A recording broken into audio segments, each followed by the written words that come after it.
Hey everybody in the vinyl community, how you guys doing out there? Oh, it's finally Friday.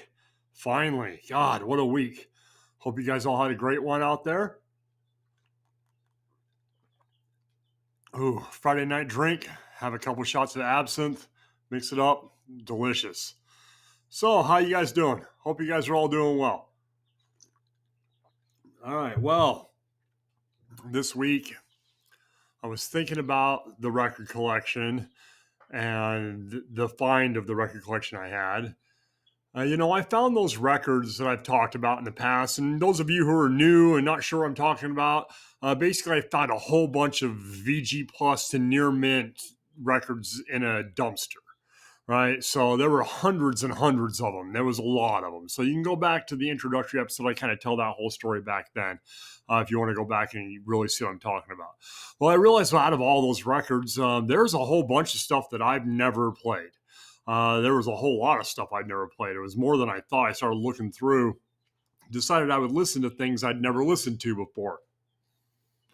So I decided I'd just, start at the beginning of a genre. Most of these records that I found were from, you know, early to mid 70s to maybe the late 80s is where most of those records were from.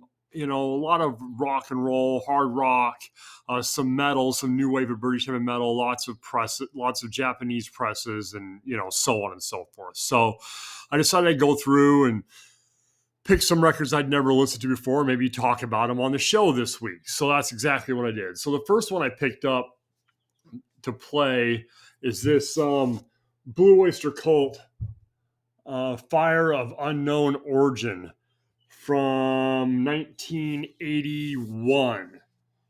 This is their 11th album overall. As you can see, it's a Japanese pressing, nice OB strip, still fairly solid, looks really, really good.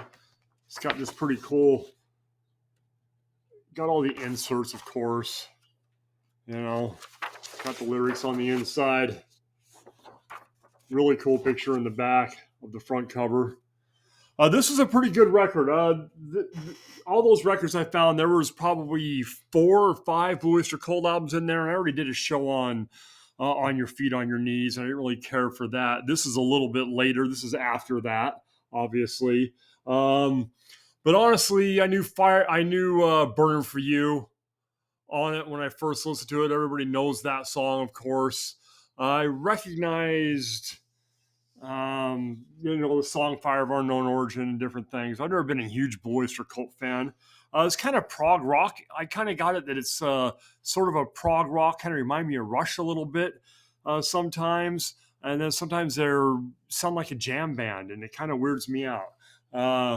But overall, I mean, they're a great band. They were around forever, sold millions of copies. This is a really cool press from 1981. Like I said, it's an OG Japanese pressing.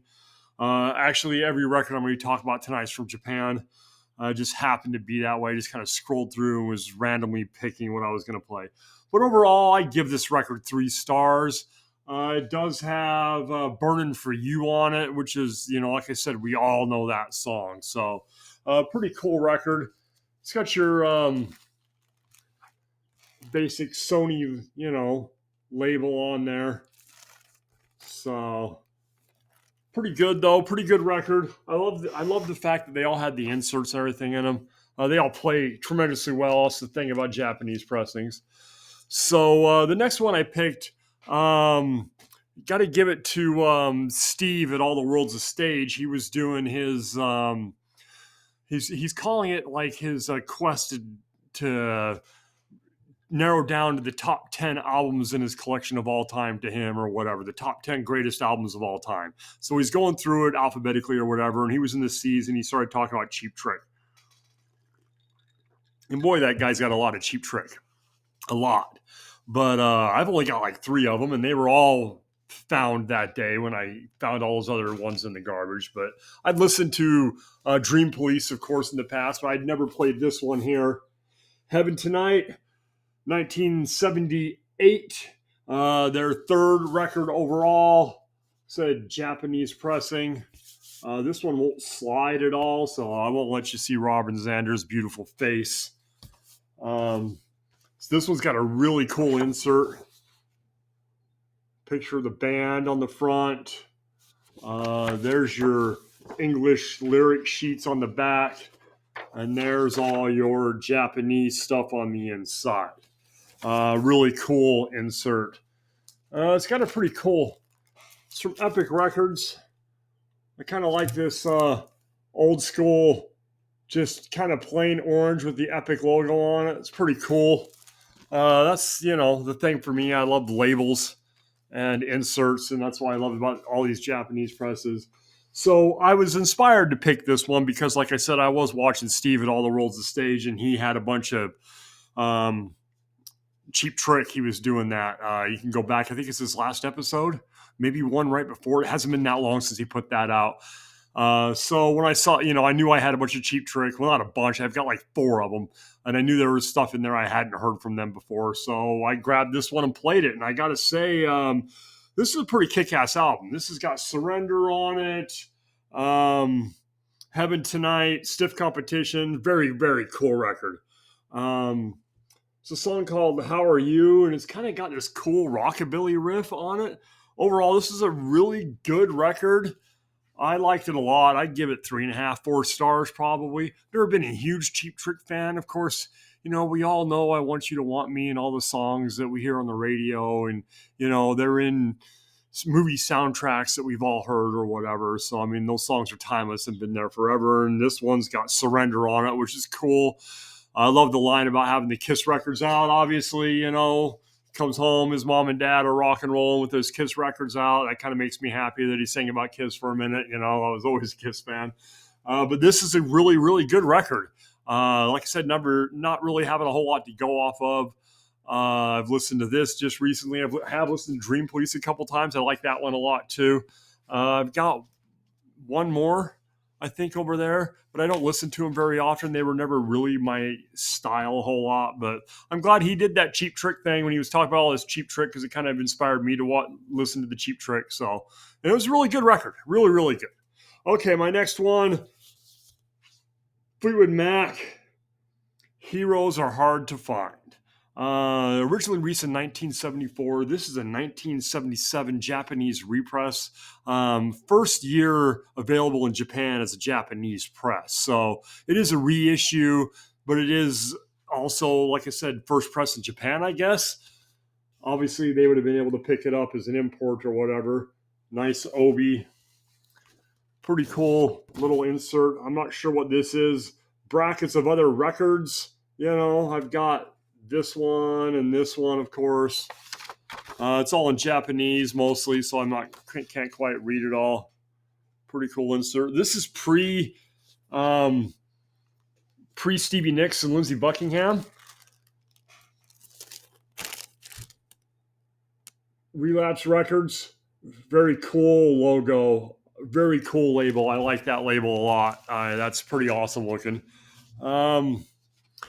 Yeah, so what can I say about this? I'd never heard this record before. And, I know Fleetwood Mac, Rumors. I did a show on Rumors before. I like that record a lot. I've listened to Mystery to Me. I think that's a really good record also. The earlier stuff before Stevie Nicks and Lindsey Buckingham come in is a lot more 60s sounding, I guess you'd say, more hippie and experimental. I think they still have that vibe once Stevie Nicks comes in. But this is different. It really is a different band. It sounds a lot different. It's just the 4 of them. But this is very good. Title track's very cool. It's got horns and banjos and stuff. Christy McVie's singing right away. It's the last album with Bob Welch. It's very, this whole record's very groovy and psychedelic. I like it a lot. I really did. I decided I would say this is a 5-star record. I was about halfway through side 1, and I was just like, this thing is fucking killer. This record's killing it, man. I was super happy that this is one of the ones I picked to listen to for the first time. I've had those records. That happened in October of 2022, right? No, 2021. Yeah, no, wait, sorry. Maybe it was 2022. No, it was 2021, October 2021. So it's been a little over about 2.5 years since I found those records. And I still hadn't played this or any of these records until this week. And I'm sure glad I played this. I'll be listening to this one again. Like I said, this is a 5-star record. By the time the fourth song was playing on side one, I was pretty much in love with that record. I love the way it sounded. It's produced really well. It's mixed really well. The Japanese pressing sounds amazing, of course. And just really cool songs, just really great songwriting. And, there's all kinds of cool mixes of different instruments and everything else. It just sounds wonderful. I really, really like it. Okay, so the next one I picked, I had two of these. Okay, Joe Perry. There was a couple of these that were found that day too. This one's called "I've Got the Rock and Rolls Again." It's from 1981. It's his second solo album, which I think might be the only solo album. Well, not the only solo album. I think it might be his last one. I'm not sure. The first one's called "Let the Music Do the Talking." I played that in the past, and that's a pretty good record. I listened to this. This is the first time I played it.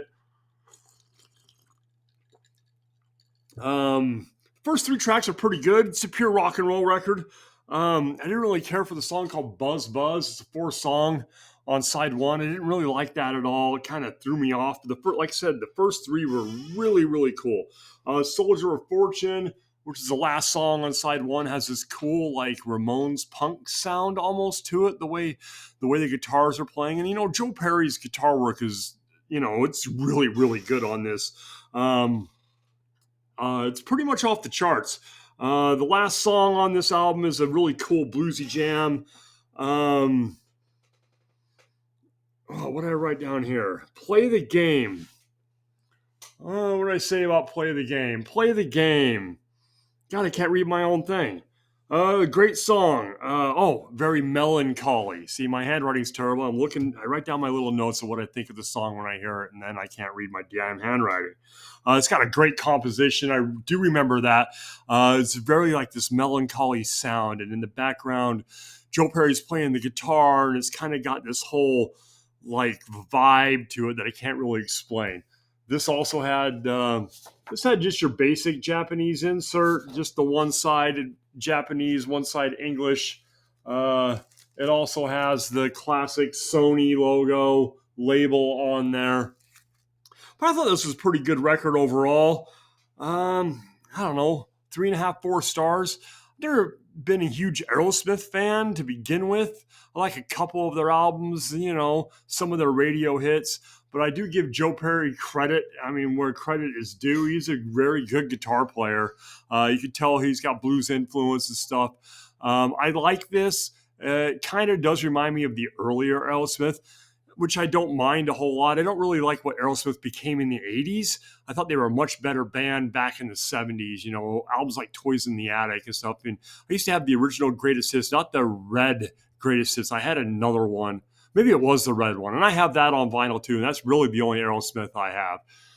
But this is a pretty good rock and roll record. It really is. It's just straight up rock and roll. It's very cool. I give it 3.5 or 4 stars. So, like I said, I'd listened to Let the Music Do the Talking, which is a pretty good record also before. So I picked this one as I was going through. And I've got a whole lot more. I got one more for you today, though. We're going to talk about 1977, Heart's Little Queen. I never played this. There were like 6 Heart albums over there.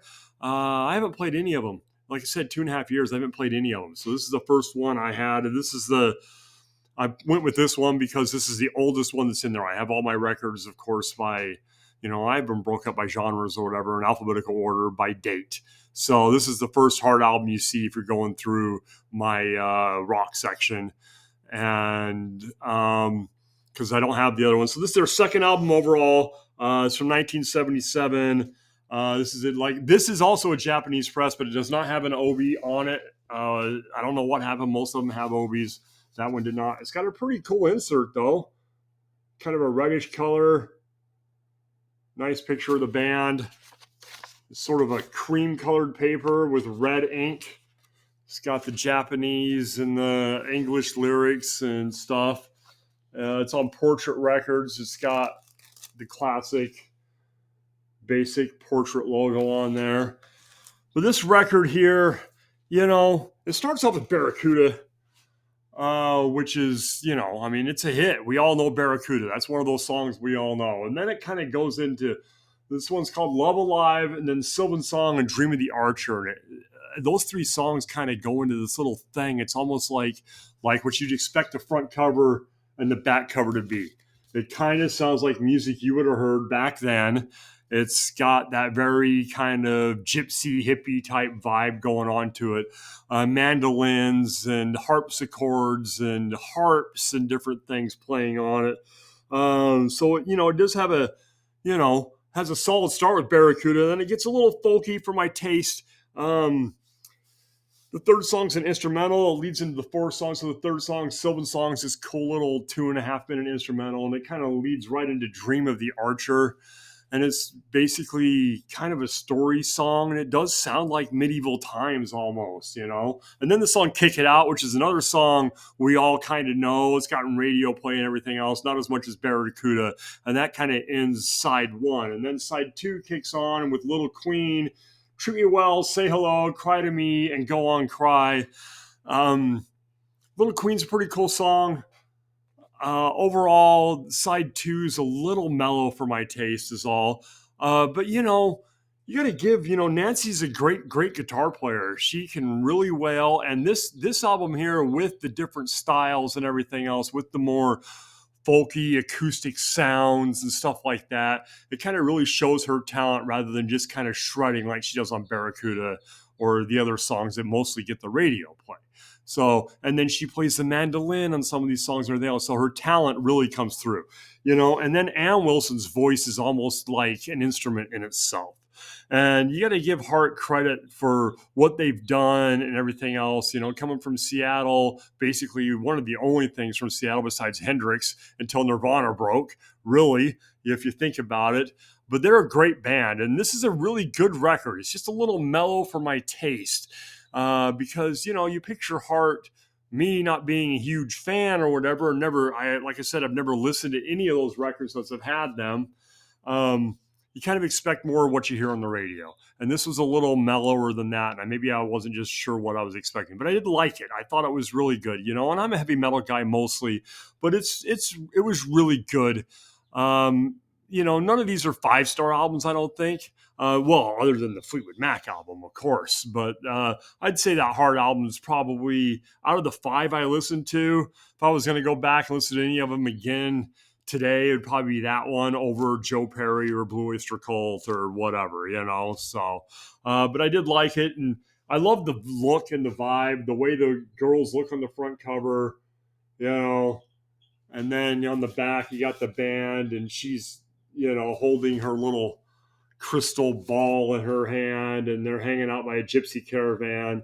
It's got a very cool vibe to it, and they're a great band, and they lasted a long time. This was their second album, like I said, from 1977. So that's what I did this week. I listened to some other stuff, but, I thought about talking about that. My kid came out, we listened to some new metal. But, we'll listen to probably one of the greatest new metal albums ever. I can talk about that at a later date. That's a little teaser for you guys. All right, so that's pretty much it for me for Friday night. I hope you guys all had a great week and have a great week coming up. Everybody out there, have a good weekend. Be safe, be happy, do whatever you need to do. Just don't forget, no matter how shitty things get, you've always got vinyl records and rock and roll, right? All right, thanks, guys. I really appreciate it.